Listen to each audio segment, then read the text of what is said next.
Hi, my name is Representative Josh O'Kell, and I wanted to remind you to vote this November 3rd and share my thoughts on this question.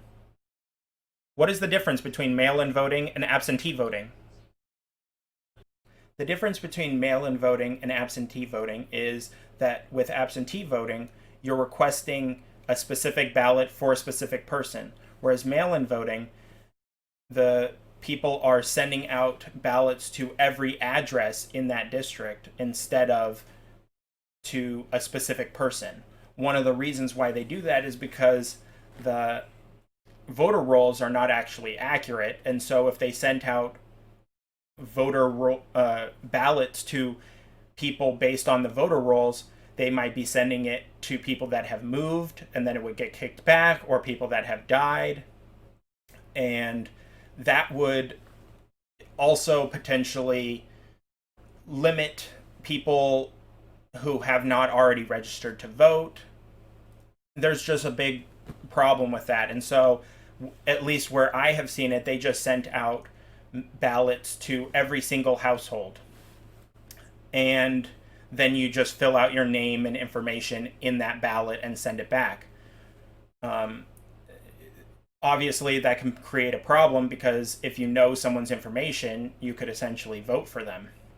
Obviously, the postal service has its own issues, like the fact that they are shooting for a 4% error rate, and they haven't even reached that. And putting that error rate into our voting system creates a big problem, especially in New Hampshire, where things are often pass or fail by a few votes, not a few percentage points. And so that could throw a lot of elections into question of whether or not something passed or didn't. Obviously, an increased time frame for the voting process could open up the opportunity for potentially lost ballots or manipulation in other ways by people that, for example, if you're mailing ballots to every single household, it has been reported that people in California were going around at that time and stealing people's mail. It's even possible that they could have targeted specific people's mail to try and disenfranchise them specifically from voting because they didn't like how that person might have voted. Obviously, there are issues with registration by mail. Are they accepting photocopies of IDs? Obviously, that can be gamed.